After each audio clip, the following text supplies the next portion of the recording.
International diplomacy is a delicate dance, where every gesture, every word, and every handshake can carry enormous weight. Behind the scenes, months of careful planning and negotiation go into orchestrating even a single meeting between world leaders.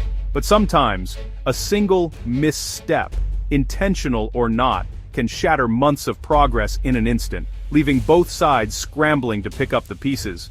In October 2025, the world watched as a crucial meeting between US President Donald Trump and Canadian Prime Minister Mark Carney at the APEC summit was abruptly cancelled. The stakes were high. Both countries were on the brink of a major trade agreement that could reshape economic ties for years to come. This wasn't a simple scheduling issue. It signaled the collapse of trade talks and sent both governments into crisis mode.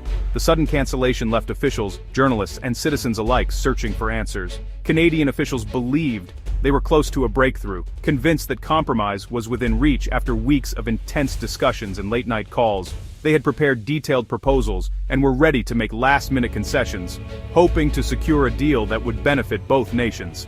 Meanwhile, the White House accused Canada of stalling and demanding too much, painting the Canadians as unwilling to budge on key issues.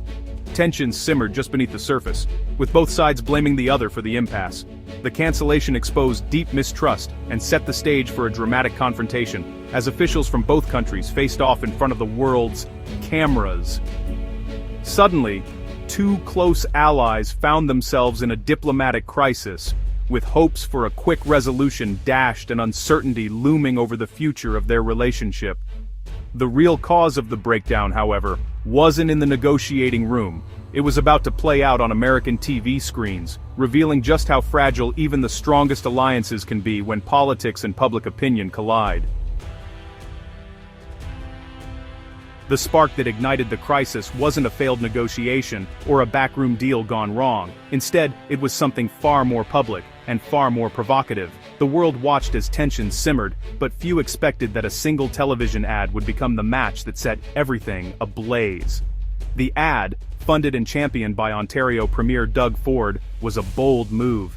Ford, known for his combative style, decided to take the fight directly to American airwaves, bypassing traditional diplomatic channels. With a staggering $75 million budget, the campaign targeted key U.S. markets. The ad featured a 1987 Ronald Reagan speech, cleverly repurposed to make the case for free trade and to sharply criticize President Trump's tariffs on Canadian goods. It was a calculated attempt to sway American public opinion by invoking a conservative icon. The message was clear: true Republican values meant supporting open markets, not protectionism. By appealing directly to American conservatives, the ad sought to drive a wedge between Trump and his own base, framing opposition to tariffs as a patriotic stance. Ford defended the campaign fiercely, insisting it was essential to protect Ontario's industries and jobs. He argued that the livelihoods of thousands of Canadian workers were at stake, and that extraordinary measures were justified. But the White House saw things very differently, interpreting the ad as both a personal attack on Trump and an act of foreign interference in domestic politics. President Trump was livid.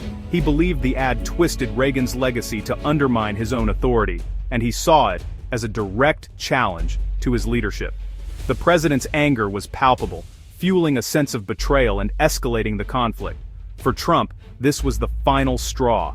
The ad confirmed his suspicions that Canada was not just a competitor, but a cunning adversary willing to play hardball on the world stage. The relationship between the two countries, already strained, now teetered on the edge. The emotional fallout was immediate and intense. What had been a simmering trade dispute suddenly erupted into a full-blown diplomatic crisis, with protests, angry headlines, and a sense of uncertainty on both sides of the border. In the world of international relations, a single 30-second ad can sometimes be as explosive as any treaty, tariff, or official statement. The reverberations were felt in capitals around the globe as leaders watched to see what would happen next. The stage was set for swift and dramatic retaliation, with both sides preparing for the next move in a rapidly escalating conflict. President Trump's response was immediate and punishing. He canceled the APEC meeting with Carney, slamming the door on diplomacy. Then, he threatened a new 10% tariff on all Canadian exports, an economic shockwave for Canada. The White House claimed the ad proved Canada was negotiating in bad faith, ignoring any progress made. U.S. officials painted themselves as victims forced to defend their interests. For Canada, the threat of crippling sanctions and the collapse of talks left them cornered. Trump's actions prioritized personal grievance over stability, plunging U.S.-Canada relations into their deepest crisis in decades. The message was clear: the U.S. would not tolerate what it saw as Canadian provocation. The path forward was now more uncertain than ever. The world watched as the crisis escalated. Amid the chaos, Prime Minister Carney took a different approach. He went on live television, not to trade insults, but to present facts and data. Carney calmly addressed Trump's claims, focusing on substance over rhetoric. He avoided personal attacks, instead offering a clear, evidence-based case about the U.S.-Canada economic partnership. Carney's calm, authoritative style contrasted sharply with the heated White House narrative. His goal: to cut through misinformation and show that the relationship was far more balanced than portrayed. The interview became a masterclass in fact-based communication. Carney aimed to educate both Canadians and Americans, shifting the debate from emotion to evidence. The truth, he argued, was the most powerful tool in this crisis. Carney began by debunking Trump's claim of a massive Canadian trade surplus, a statement that had been repeated in speeches and headlines, fueling a heated debate on both sides of the border. He didn't just rely on rhetoric, he turned to the data, determined to set the record straight and bring clarity to a conversation clouded by political spin. He presented official data drawing from government sources and independent economic reports, showing that while the U.S. has a goods deficit with Canada, it enjoys a significant surplus in services. This means that when Americans buy more physical products from Canada, they also sell more services, like banking, insurance, and tourism, back to Canadians. When both goods and services are counted, the trade balance is nearly even, sometimes even favoring the U.S. in certain years.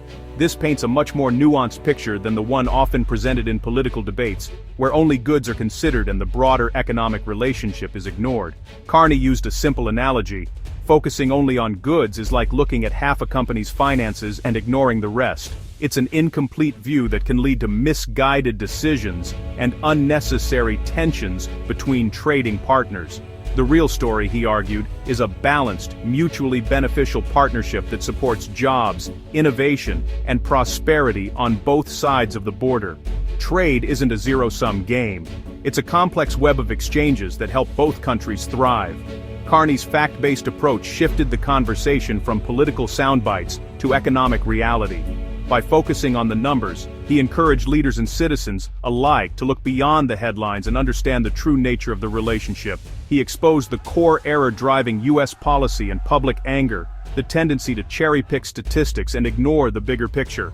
This selective storytelling had stoked frustration and misunderstanding, but Carney's intervention offered a path toward greater honesty and cooperation.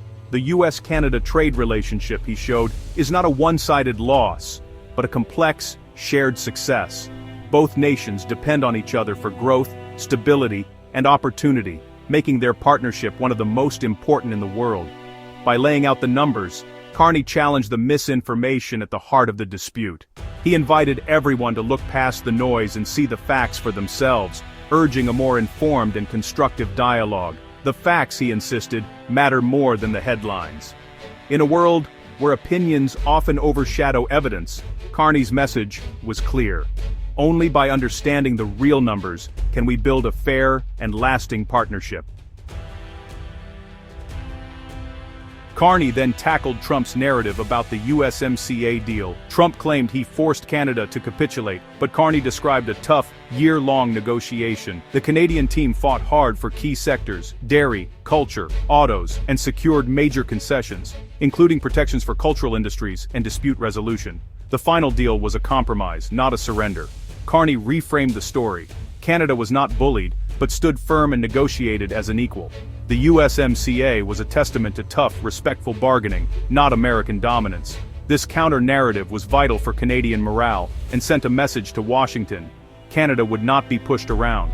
The truth about the deal mattered for both countries' sense of dignity.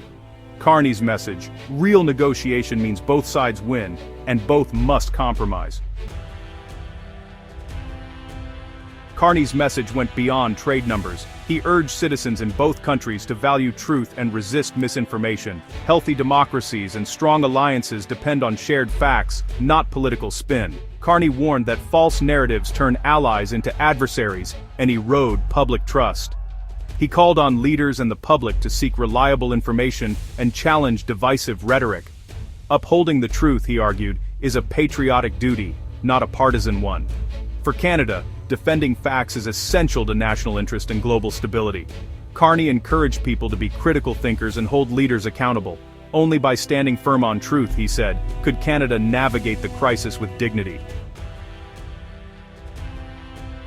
The dispute sent shockwaves through both countries' political landscapes. In the US, even some Republicans like Mitch McConnell criticized Trump's tariffs for hurting American consumers. In Canada, the ad campaign united leaders against perceived US bullying. Ontario Premier Doug Ford and others doubled down, launching more US-targeted ads.